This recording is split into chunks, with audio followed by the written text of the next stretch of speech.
100 Mob, I'm back up in the building. You already know what it is. You and your mother's picture came out, nigga, when you used to go to school, nigga. Straight up, nigga. This is after school picture, nigga. Y'all loved each other, nigga. I thought I should put it out to spread positivity. And listen to Cedric the Entertainer Make You Famous album, MP, nigga.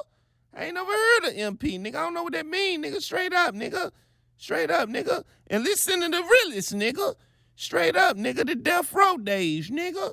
Cause that's what you and your homeboys apparently think you all still living in, nigga. You all dress and look like Tupac clones, nigga. You can never be, nigga. You're not that legendary, nigga. Oh, you think you're tough, nigga? Wait right here, nigga. I'll be back, nigga. Shit! Straight up, nigga, gon' run, nigga. You already know what I represent, nigga. You already know what time it is with me when I come up in here after a long time, nigga. I got things that set straight, nigga. Don't run, nigga. Now. We want to talk about the Bang Man, nigga. We want to talk about Lil Durk, nigga. We want to talk about NBA YoungBoy, nigga. We want to talk about King Von. We want to talk about Quando Rondo. We want to talk about all of these characters, man. And I'm not saying that in a bad way. It's like everybody playing their part how it's supposed to be in the game right now. Now, we got NBA YoungBoy, man. You already know how he feel about everybody and how he felt about everything since he been out. So I don't think why anybody would think anything different now. Now, I put out the clips that I put out because I knew I would be talking about these things. Now, the thing is this, Fredo Bang. Now, everybody always want to talk about what could have been squashed in 2019 and how he did his interview with DJ Akademiks. Look, man, let me tell you something. He's supposed to play it like that. The people is watching. You see what I'm saying? If you had the people watching you and y'all still on papers, you see what I'm saying? That's the thing about it. Niggas ain't never got off papers from what I understand. The feds ran all up in the Bang Man crib and all of that, you know, trying to seize certain things that ain't had nothing to do with certain things and then ended up having to, you know, get people caught up over that. So the thing is, you got to understand he got to move like he got to move too. You know, for he end up somewhere in Indiana inside a mansion. You know what I'm saying? You know, can't leave out of there. Like, he gonna be in the same situation, man. He gonna be under unbearable circumstances where he can't make his money.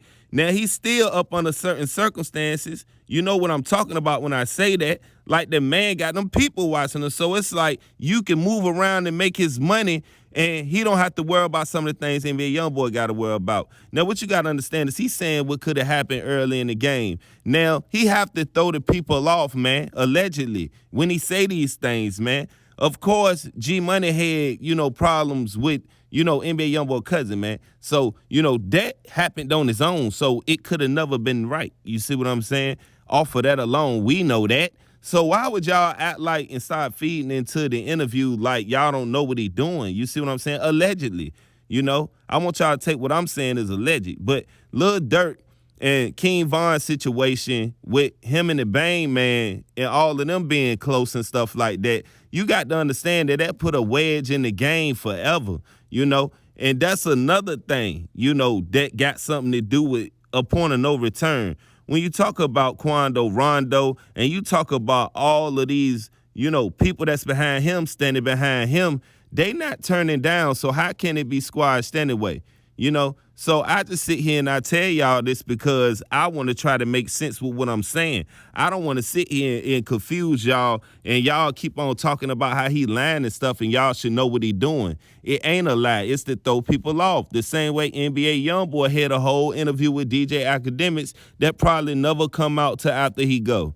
And I wonder why. It's because he's saying a lot of things about, you know, the situation with him and the Bang Man as well. That shouldn't be known right now because people is watching. Y'all use y'all head. Y'all got to understand these things. Y'all got to understand that it's certain entities that's behind both artists. They both have a machine behind them. So when you talk about, you know, this whole game being towards, you know, against each other, when you talk about Lil Durk explaining his, you know, top 5 and top 3 people that's running the game with him. Y'all know the people he said, 21 Savage, Kodak Black. You know, he said some names. You know, my bad if I left somebody out. You know, I'm just trying to get my point across to the point where if he's saying who running the game with him, you know, then, I mean, that's his opinion. That ain't necessarily what the numbers say. Think about it, man, for yourself.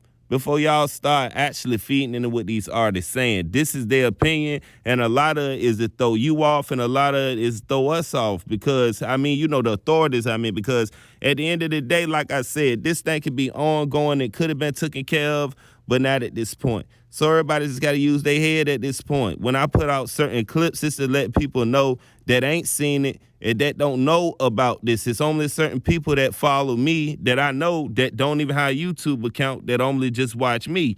So I have to put this stuff out and I have to break it down like this and let people know that it's not that Fredo Bang is sitting here, you know, actually lying. It's that he trying to, you know, mediate the situation for himself, I would say.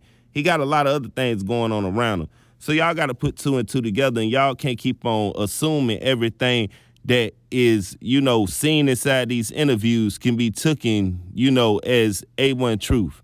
So maybe it's somebody that did try to get them up on the phone, but either way, you know that NBA YoungBoy wasn't going to have it anyway.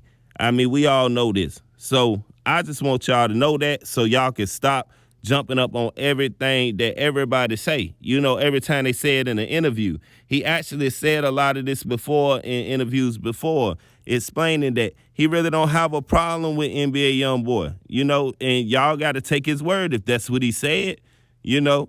It ain't been no type of situation where they got physical yet. You see what I'm saying? So if they ain't get physical, y'all got to take it for what it's worth, and we just got to do it like that. So with that being said, 100 Mile, y'all tell me how y'all feel about that Fredo Bang interview. Did he say too much? Did he say too little? You know, how y'all feel about the situation? Well, I don't know what y'all wanted and expected him to say with all these, you know, alphabets watching him.